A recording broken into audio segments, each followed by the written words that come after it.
Hello students, welcome to my YouTube channel Harita maths Guru. Students, हम discuss कर रहे थे डिफरेंशियल इक्वेशन से एक स्पेशल टाइप की differential equation, Cauchy Euler homogeneous linear differential equation. ये Cauchy Euler homogeneous linear differential equation जो topic है, इसको होमोजीनियस लीनियर डिफरेंशियल इक्वेशन भी बोलते हैं ऑर्डिनरी, या कोची आइलर होमोजीनियस भी बोलते हैं। इसको हम लास्ट क्लास में, लास्ट वीडियो में एक लेक्चर हम इसका डिस्कस कर चुके हैं। उसमें टाइप्स भी बताए थे, मतलब इसकी सिम्टम भी बताए थे कि हमें देखकर कैसे पता चलेगा कोची आइलर है, और स्टेप्स सॉल्व करने के भी बताए थे। एक बार फिर से रिपीट करूंगा और उसके बाद हम एक एग्जांपल और सॉल्व करेंगे। तो it is of the form, ये हमेशा किस फॉर्म की होगी, ए एन एक्स की power n and time derivative of y with respect to x plus a to the power n a n minus one x to the power n minus one n minus one time derivative of y with respect to x plus so on a naught y is equal to five x. That means इसकी पहचान ये है कि हर term में जितनी x की power हो into में उतने टाइम डेरिवेटिव मिलना चाहिए। यहाँ पर एक्स की पावर एन है तो एन टाइम डेरिवेटिव इनटू में, नेक्स्ट टर्म में एक्स की पावर एन माइनस वन है तो एन माइनस वन टाइम ही डेरिवेटिव है। तो हर टर्म में अगर, और लास्ट में एक भी टाइम पावर नहीं है, एक्स की पावर जीरो है तो जीरो टाइम डेरिवेटिव है, यानी कि वाई सिंपल बिना डेरिवेटिव के है। तो हर टर्म में ये पैटर्न फेल होना, सेटिस्फाई होना चाहिए, कहीं पर भी फेल ना हो। और ये ए नॉट एन बी ये जो होंगे ये सब कांस्टेंट होंगे। तो ऐसी डिफरेंशियल इक्वेशन को Kochi Euler homogeneous linear differential equation बोलते हैं। फिर से क्लियर कर रहा हूँ, हर टर्म में जितनी एक्स की पावर है इनटू में उतनी टाइम डेरिवेटिव दिखना चाहिए। अगर ऐसा है तो वो Kochi Euler homogeneous differential equation. अब इसे सॉल्व करने का प्रोसेस क्या है भाई, सिम्टम इसलिए जाना क्योंकि एग्जाम में सिर्फ लिखा होता है सॉल्व द डिफरेंशियल इक्वेशन, नहीं बताएगा वो कोची आइलर है या कौन से टाइप की है। ठीक है, तो इसलिए पहचानना जरूरी है, क्योंकि कोची आइलर होगी तो कोची आइलर वाले मेथड से ही सॉल्व होगी। ठीक है, तो एक वर्किंग रूल, हम स्टेप्स इसके डिस्कस कर लेते हैं कैसे सॉल्व करना है। लास्ट वीडियो में डिस्कस किया था, फिर से एक बार रिपीट कर देते हैं। पहला स्टेप, इक्वेशन में जहाँ भी एक्स दिखाई दे उसे ई की पावर जेड से रिप्लेस कर देना है, और जहाँ लॉग एक्स दिखाई दे उसे जेड से रिप्लेस कर देना है। ये क्यों कर रहे हैं हम, जो भी हम ये कोची आइलर पढ़ रहे हैं उसमें अगर हम ये सब्स्टिट्यूशन कर देंगे तो हमारी equation linear differential equation with constant coefficient बन जाएगी, जो हमने इससे पहले टॉपिक पढ़ा हुआ है जिसमें हम सी एफ और पी आई निकालते थे। ठीक है, और वो आसानी से फिर सॉल्व हो जाएगी। तो उसमें कन्वर्ट करने के लिए सब्स्टिट्यूशन करेंगे, जहाँ एक्स है उसे ई की पावर जेड से रिप्लेस कर लेंगे, जहाँ लॉग एक्स है उसे जेड से रिप्लेस कर देंगे, जहाँ x d y by d x है उसे कैपिटल डी वाई से रिप्लेस कर देंगे, जहाँ x square y upon d x square है उसे d into D minus one y से, जहाँ x cube d cube y upon d x cube है उसे d minus one D minus two y से। तो इस तरीके से रिप्लेस करते चले जाएंगे। ध्यान रखिएगा कि यहाँ डी रिप्रेजेंट कर रहा है derivative with respect to z को। ठीक है, उसके बाद फिर हमें जो इक्वेशन ये सब रिप्लेसमेंट कर देंगे तो स्टेप टू में हमें ये सारी इक्वेशन कन्वर्ट होकर किस फॉर्म में दिखाई देगी, constant coefficient linear differential equation बन जाएगी, जो कि इस फॉर्म में आ जाएगी f d into y is equal to q की फॉर्म में। और ये हम constant coefficient linear differential equation solve करना जानते हैं। तो हम स्टेप थ्री में क्या करेंगे, इसको सॉल्व करने के लिए सी एफ निकालेंगे, पी आई निकालेंगे। और ध्यान रखिएगा कि जो सी एफ और पी आई आएगा वो हमेशा जेड की फॉर्म में आएगा, क्योंकि इस बार डी डेरिवेटिव रिप्रेजेंट कर रहा है किसके रेस्पेक्ट में, जेड के। तो इंडिपेंडेंट वेरिएबल जेड है, इसलिए सी एफ और पी आई की वैल्यू जेड की फॉर्म में आएगी। जो भी सी एफ पी आई के फार्मूले हैं वो हमें सब एक्स में नहीं, अब जेड में लगाने हैं। उसके बाद फिर नेक्स्ट स्टेप में जो सोल्यूशन इसका निकाल लेंगे y equal to c f plus p i से। बट इस सोल्यूशन में आपको जेड दिखाई देगा, पर क्वेश्चन में हमारा जेड नहीं था, एक्स था। तो वापस लास्ट स्टेप में हमें ई की पावर जेड जहाँ भी है उसे एक्स रिप्लेस कर देंगे, या कहीं जेड होगा तो उसे लॉग एक्स से रिप्लेस कर देंगे, और फाइनल आंसर हमें मिल जाएगा। करते हैं एक एग्जाम। तो यहाँ पर हमारे पास डिफरेंशियल इक्वेशन है जिसको सॉल्व करने को कहा गया x cube y triple dash plus two x square y double dash plus two y is equal to 10 into x plus one by x. अब ये डिफरेंशियल इक्वेशन हमें एग्जाम में देखिए ऐसी फॉर्म में लिखेगी, मिलेगी, सॉल्व लिखना। उसमें नहीं पता होगा कि आइलर कोची आइलर है या होमोजीनियस है या कांस्टेंट कोएफिशिएंट है, तो हमें पहचानना आना चाहिए। पहचान मैंने बताई, जितनी एक्स की पावर उतने टाइम डेरिवेटिव हर टर्म में दिखना चाहिए। यहाँ एक्स की पावर 3 है, 3 टाइम डेरिवेटिव, यहाँ एक्स की पावर 2 है, 2 टाइम डेरिवेटिव, एक्स की पावर है ही नहीं, 0 है तो यहाँ 0 टाइम यानी डेरिवेटिव, यानी कि एक्जैक्टली वाई है। तो ऐसी इक्वेशन को कोची आइलर होमोजीनियस इक्वेशन बोलते हैं। इसे सॉल्व करने का तरीका डिस्कस किया कि हमें कांस्टेंट कोएफिशिएंट बनाने के लिए एक सब्स्टिट्यूशन रखना होगा, एक्स की जगह पर e to the power z. तो जब x की जगह पर e to the power z रखेंगे और ये रिप्लेसमेंट हो जाएगा x d y by d x को कैपिटल डी वाई से, x square d square y upon d x square को डी माइनस वन वाई से, और x cube d cube y upon d x cube को D minus one D minus two into Y से replace करेंगे।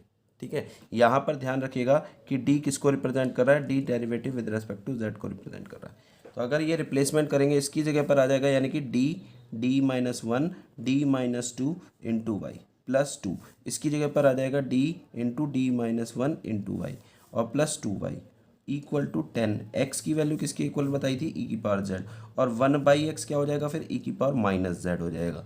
तो इस तरीके से यहाँ पर ये फॉर्मेट तैयार होगा। अब इसे हम सिंप्लीफाई करें वाई कॉमन लेकर, तो ये D cube minus D square plus D plus two आ जाएगा। टोटल को अगर हम सिंप्लीफाई करें तो वाई कॉमन लेने के बाद ये टोटल सॉल्व करके हमारा ये आ जाता है 10 ई की पावर जेड प्लस ई की पावर माइनस जेड। ठीक है, अब इसको सॉल्व करने के लिए सी एफ और पी आई चाहिए होगा। सी एफ के लिए ऑक्सिलरी इक्वेशन बनानी होती है, तो डी को एम से रिप्लेस कर देंगे ऑक्सिलरी इक्वेशन के लिए, वाई को 1 से और राइट साइड 0। तो इक्वेशन बनेगी m cube minus m square plus 2 equal to 0। ठीक है स्टूडेंट, अब ये क्यूबिक इक्वेशन है, तो क्यूबिक इक्वेशन को या तो कैलकुलेटर से सॉल्व कर लीजिए, अदरवाइज इसे सॉल्व करने के लिए हम रिमाइंडर थ्योरम लगाएंगे। उसके अकॉर्डिंग पहले एक एम की वैल्यू देखते हैं जो इसे सेटिस्फाई कर जाए।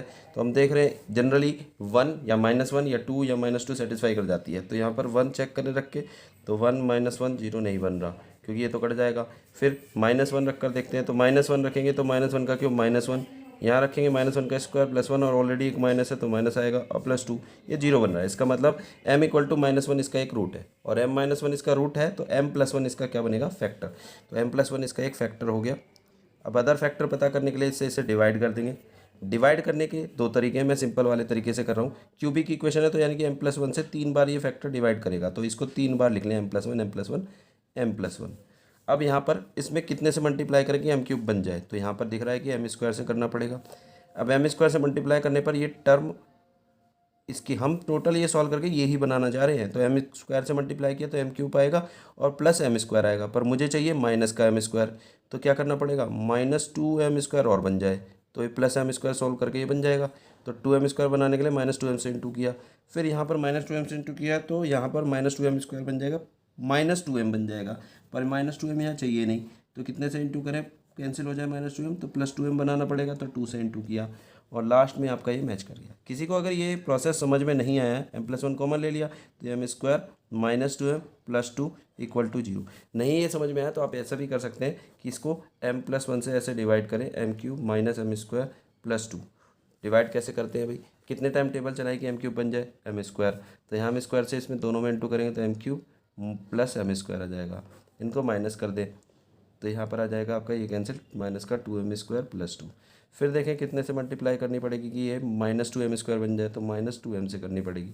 जैसे -2m से इंटू करेंगे तो माइनस का 2m स्क्वायर -2m बन जाएगा, साइन चेंज होंगे, सब्ट्रैक्ट करेंगे तो ये दोनों कैंसिल और ये बनेगा हमारा 2m + 2। ठीक है, अब ये कैंसिल करने के लिए 2m बनने के लिए कितने से मल्टीप्लाई करें, प्लस के 2m से बनने के लिए 2 से, तो जैसे ही 2 से मल्टीप्लाई करोगे 2m + 2 बन जाएगा और सब्ट्रैक्ट करेंगे तो ये 0 हो जाएगा। इसका मतलब ये वाला हमारा फैक्टर अदर यहाँ मिल जाएगा। तो एक प्रोसेस ये, एक प्रोसेस ये, दोनों में से कोई भी लगा सकते। अब इसको m 0 रखेंगे तो m+1 को 0 के इक्वल, तो m इक्वल टू -1 आ जाएगा। इसको 0 के इक्वल रखकर क्वाड्रेटिक इक्वेशन से सॉल्व करेंगे श्रीधराचार्य से, तो m की वैल्यू यहाँ पर हमारी निकल कर आ जाएगी m इक्वल टू 1 ± आयोटा। अब ये हमारा रियल रूट है क्योंकि आयोटा तो है नहीं, तो रियल रूट को हम m1 कंसिडर कर देते हैं, रियल एंड डिफरेंट को। और ये वाला कॉम्प्लेक्स रूट है, अल्फा ± आई बीटा से कंपेयर कर लेते हैं, तो अल्फा की वैल्यू हमें 1 मिलती है, बीटा की वैल्यू भी हमें 1 मिलती है। अब सी एफ का फार्मूला लगा देते हैं। सी एफ का फार्मूला क्या होता है भाई, डिफरेंट रूट है m1 वाला, डिफरेंट एंड रियल, तो इसके लिए फार्मूला था c1 e / m1x। ध्यान रखिएगा आपको x नहीं लिखना है, सी एफ और पी आई के फार्मूले आप z लेना है, इंडिपेंडेंट वेरिएबल जो भी सी एफ और पी आई के फार्मूले हैं, क्योंकि डी डेरिवेटिव z के रेस्पेक्ट में है, इसका मतलब इंडिपेंडेंट वेरिएबल z है। प्लस अल्फा ± आई बीटा होता था तो उसके लिए सी एफ का फार्मूला था e / αx, अल्फा x नहीं आएगा, अल्फा z, और c1 तो आ चुका है, अब c2 आएगा cos beta z plus c3 sin beta z। ठीक है, अल्फा और बीटा की वैल्यू रखें और m1 की, तो c1 e - z plus e z c2 cos z plus c3 sin z, ये हमारा सी एफ आ गया। अब हम बात करते हैं पी आई की, पर्टिकुलर इंटीग्रल कैसे निकालना है। तो पी आई का फार्मूला होता है 1 डेरिवेटिव ऑपरेटर, जो कि हमारा d³ - d² प्लस d2, और राइट साइड टर्म हमारी थी 10 × e⁻z प्लस e⁻ z। इसको दोनों के साथ डिस्ट्रीब्यूट कर देंगे, 10 बाहर, तो ये 1 d³ - d² प्लस 2 e⁻z आएगा, plus 1 d³ - d² plus 2 e⁻z आ जाएगा। अब ये e वाला केस बन गया, हम पी आई निकालते थे तो e⁻az से कंपेयर करेंगे इसे, e⁻az से, और a पहचान लेंगे कितना है 1, तो e वाले में हम किसको रिप्लेस करते थे, d को, किससे, a से, a यहाँ कितना है 1, तो d की जगह पर 1 रखेंगे तो 0 नहीं बनना चाहिए, तो 1 रखेंगे तो यहाँ 0 नहीं बनेगा, 1 - 1 + 2, और ये इसका पी आई सिंप्लीफाई हो गया। अब इसके लिए d की जगह पर कितना, e⁻az से कंपेयर करेंगे तो a यहाँ पर हमारा मिलता है -1, तो d को रिप्लेस -1 से करना पड़ेगा, पर -1 रखते ही यहाँ 0 बन जाएगा, तो जीरो बन रहा है, तो उस केस में हमने पढ़ा था एक जेड से इंटू करें, एक्स से करते थे पर अब जेड से करेंगे, अपॉन इसका डेरिवेटिव, तो 3d² माइनस 2d ई की power minus z is equal to 10 into, ये सॉल्व करके ई की पावर जेड बाई 2 आ गया, प्लस जेड। इसमें अब फिर से डी को ए से यानी कि रिप्लेस करेंगे डी को -1 से। अगर फिर जीरो बनता है तो एक और जेड से इंटू करेंगे और डिफ्रेंशिएट करेंगे, पर यहाँ जीरो नहीं बनेगा, इस बार -1 रखेंगे डी की जगह पर, तो ये आएगा -2 इंटू -1 ई की पावर माइनस जेड। और हम देख सकते हैं जीरो नहीं बन रहा है, वैल्यू आ रही है 10 ई की पावर जेड बाई 2 प्लस ये आ जाएगा हमारा प्लस का 2 और ये प्लस का 5, तो प्लस का 3 5 आ जाएगा ई की पावर माइनस जेड। तो इस तरीके से हमें पी आई क्या मिल जाता है, p i is equal to हमारा आ जाता है 5 ई की power z plus 2 z e की पावर माइनस जेड। तो रिक्वायर्ड सॉल्यूशन क्या होगा, रिक्वायर्ड सॉल्यूशन हो जाएगा y is equal to c f plus p i. तो सी एफ हमारा कितना था, c1 ई की power minus z plus e की power z, c2 cos z plus c3 sine z, और पी आई ये हो गया हमारा plus 5 e to the power z plus 2 z e to the power minus z. पर ये final answer नहीं होगा, फाइनल आंसर के लिए वापस पुट कर देंगे, क्योंकि आंसर जेड में नहीं एक्स में होना चाहिए। तो ई की पावर जेड किसके इक्वल था भाई, ई की पावर जेड को तो एक्स की जगह पर रिप्लेस किया था ना, और अगर दोनों तरफ का लॉग ले तो लॉग एक्स किसके बराबर आ जाएगा, जेड के। तो जहाँ पर जेड खत्म करके वापस एक्स में लाना है आंसर, तो यहाँ पर ये वैल्यू दोनों हम पुट कर देंगे। तो ई की पावर जेड की जगह पर जब एक्स आएगा तो इसे ई की पावर जेड की पावर -1 लिख सकते हैं, और एक्स आएगा इसकी जगह पर ई की पावर जेड, तो c1 एक्स की पावर -1 यानी कि c1 अपॉन एक्स आ जाएगा, प्लस ई की पावर जेड की जगह पर एक्स, यहाँ आएगा c2 कॉस जेड की जगह पर क्या वैल्यू आ जाएगी, log x, plus c3 sine, यहाँ जेड की जगह पे क्या आ जाएगा, लॉग एक्स, प्लस 5 ई की पावर जेड की जगह पे क्या आएगा, एक्स, प्लस 2 जेड की जगह पे आएगा लॉग एक्स, और ई की पावर माइनस जेड हो जाएगा 1 अपॉन एक्स। तो ये रिक्वायर्ड सॉल्यूशन हमारा फाइनल आंसर हो जाएगा। हेलो स्टूडेंट्स, एक और क्वेश्चन हम देख लेते हैं। सॉल्व x² d² y अपॉन dx² minus x d y by d x plus 4y is equal to cos log x plus x sine log x. ये डिफरेंशियल इक्वेशन सॉल्व करनी है, यूनिवर्सिटी एग्जाम में 2009 और 14 में आया हुआ क्वेश्चन है। जिसे सॉल्व करने के लिए हम पुट कर देते हैं x equal to e to the power z, और लॉग एक्स को z से रिप्लेस कर देंगे। होमोजीनियस कोची आइलर है ना, तो उसके लिए हमने पढ़ाई था सब्स्टिट्यूशन क्या रखना होता है, जहाँ x है ई की पावर जेड रख देंगे, जहाँ पर log x है उसे z से रिप्लेस कर देंगे, और x d y d x को dy से x² d² y अपॉन dx² को कैपिटल D इंटू d-1y से रिप्लेस कर देते हैं, जहाँ पर वेयर d किसको रिप्रेजेंट करता है, derivative with respect to z को। तो यहाँ पर हम रिप्लेसमेंट अगर करें तो इसकी जगह पर आ जाएगा d-1 इंटू वाई, इसकी जगह पर आ जाएगा -dy, और ये प्लस का 4y है। इधर इक्वल में कॉस लॉग एक्स था, लॉग एक्स को किससे रिप्लेस करना था, जेड से, तो कॉस जेड हो जाएगा। फिर plus x sine log x था, तो एक्स को रिप्लेस किया ई की पावर जेड से, लॉग एक्स की जगह पर जेड रखा तो ये ई की पावर जेड साइन जेड बन जाएगा। इसको सिंप्लीफाई किया ही है। अब ये constant coefficient linear differential equation बन गई। इसे सॉल्व करने के लिए हम क्या करते थे भाई, ऑक्सिलरी इक्वेशन बनाते थे पहले, तो m² - 2m + 4 = 0, ये इसकी ऑक्सिलरी इक्वेशन बन जाएगी। इस ऑक्सिलरी इक्वेशन को जैसे ही हम छिद्राचार्य फार्मूले से सॉल्व करेंगे, am² + bm + c से कंपेयर करते हुए, तो यहाँ पर a दिख रहा है 1, b दिख रहा है -2 और c दिख रहा है कितना 4। तो m = फार्मूला तो होता है छिद्राचार्य का -b + b² - 4ac upon 2a। तो यहाँ पर b की वैल्यू रखी -2 तो +2 आ जाएगा, प्लस माइनस √b² तो 4 हो जाएगा इसका स्क्वायर, -4ac, a हमारा 1 है, c हमारा 4 है, अपॉन 2a, a 1 है। तो m सिंप्लीफाई करके हमारी वैल्यू यहाँ से आ जाती है 1 ± i/√3। ठीक है, तो ये वैल्यू हमारी आ जाएगी, और ये कॉम्प्लेक्स रूट है तो अल्फा ± i बीटा से कंपेयर करके अल्फा की वैल्यू हम निकाल लेंगे, जो कि कितनी दिख रही है 1, और बीटा की वैल्यू दिख रही है √3। तो CF का फार्मूला कॉम्प्लेक्स रूट के लिए क्या था, e⁴ c1 cos beta x की नहीं आएगा, जेड आएगा, ध्यान रखिएगा, cos beta Z plus c2 sign beta Z. तो वैल्यू रखेंगे अल्फा की वैल्यू 1 है तो e⁴, c1 cos बीटा की वैल्यू √3 है तो √3z plus c2 sign √3z। इसके बाद हम पी आई सॉल्व करेंगे। पर्टिकुलर इंटीग्रल का फार्मूला क्या होता है, 1 derivative operator d² - 2d + 4 into right side term cos z plus e⁴z sine z।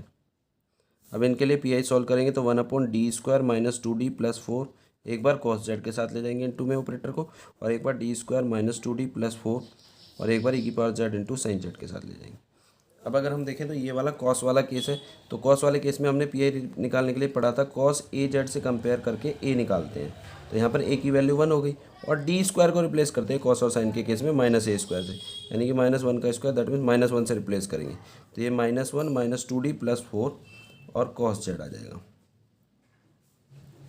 फिर प्लस यहाँ पर ई की पावर इंटू वी एक्स वाला केस बन रहा है, तो जब ई की पावर वाली टर्म इंटू में, तो हमने पढ़ा था ई की पावर किसी के साथ हो तो ई का है, ई को निकाल कर बाहर कर देते हैं, और जैसे अंग्रेज गए थे तो अंग्रेजी छोड़कर गए थे, तो ऐसे ई की पावर बाहर गया है तो उसकी जगह पर क्या छोड़कर जाएगा, डी की जगह पर डी प्लस ए कहाँ से आएगा, ई की पावर में जेड का कोएफिशिएंट, तो जेड का कोएफिशिएंट कितना है 1, तो डी प्लस 1 से रिप्लेस कर देंगे डी को, तो यहाँ आ जाएगा डी प्लस 1 का whole square -2 into D plus 1 + 4 और बाकी रह जाएगा साइन जेड, क्योंकि ई की पावर तो बाहर भाग गया।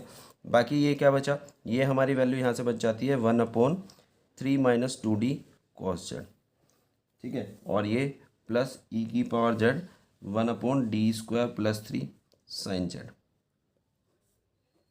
ठीक है स्टूडेंट, यहाँ से फिर इसे आगे सॉल्व करेंगे।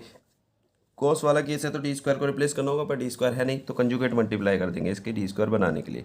इसका कंजुगेट क्या होगा, 3 - 2d का 3 + 2d, न्यूमरेटर में भी मल्टीप्लाई किया 3 + 2d से और डिनोमिनेटर में भी मल्टीप्लाई किया, प्लस ई की पावर जेड। और इसमें साइन वाला केस है या कॉस वाला केस हमने पढ़ाई है कि डी स्क्वायर को -a² से रिप्लेस करते हैं, तो डी स्क्वायर की जगह पर -1² दैट मीन्स -1 आ जाएगा, तो यहाँ पर -1 + 3 साइन जेड।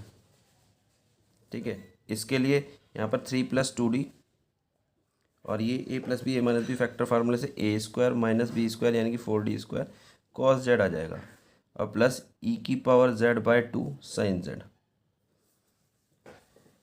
अब इसको डी स्क्वायर को रिप्लेस कर देंगे -a² यानी कि -1 से, तो यहाँ पर आ जाएगा 3 + 2d / 9 - 4 इंटू डी स्क्वायर की जगह पे -1 cos जेड प्लस ई की पावर z/2 साइन जेड। ठीक है, इसको अंदर मल्टीप्लाई कर देते हैं दोनों के साथ, तो एक बार आएगा 3 cos Z plus 2d cos Z upon ये 9 + 4 13 आ जाएगा, और यहाँ से प्लस ई की पावर z/2 साइन जेड आ जाएगा। 3 cos जेड और d मीन्स डिफ्रेंशिएशन इसका हो जाएगा -2 sign Z upon 13 plus e की पावर z/2 साइन जेड। तो इसका रिक्वायर्ड फाइनल सॉल्यूशन हो जाएगा y = CF + PI, और CF हमारा कितना था, e की power z C1 cos √3z plus C2 sin √3z plus 1/13 3 cos z -2 sin z 2 sin z और प्लस e की power z/2 sin z। But ये आंसर z में आया और हमें तो x में लिखना है, तो z को वापस पुट कर देंगे, क्या पुटिंग जो हमने कंसिडर किया था, e की पावर z को x कंसिडर किया था और x e की पावर z को x कंसिडर किया था और log x की जगह पर क्या रखा था z, तो ये हम रिप्लेस कर देंगे। तो हमारा y कितना आ जाएगा यहाँ से final answer, y = x × C1 cos √3 log x plus C2 sin √3 log x plus 1/13 3 cos log x minus 2 sin log x plus 1/2 x sin log x। तो ये इसका आंसर हो जाएगा। तो आज की वीडियो में इतना ही, बाकी फिर हम नेक्स्ट वीडियो में डिस्कस करेंगे। इसी तरह की अच्छे अच्छे टॉपिक से रिलेटेड आपकी वीडियोस आपको टाइम टू टाइम मिलती रहे, उसके लिए चैनल को सब्सक्राइब कीजिए, जिससे कि जैसे ही कोई वीडियो अपलोड होगी आपको नोटिफिकेशन मिल जाए।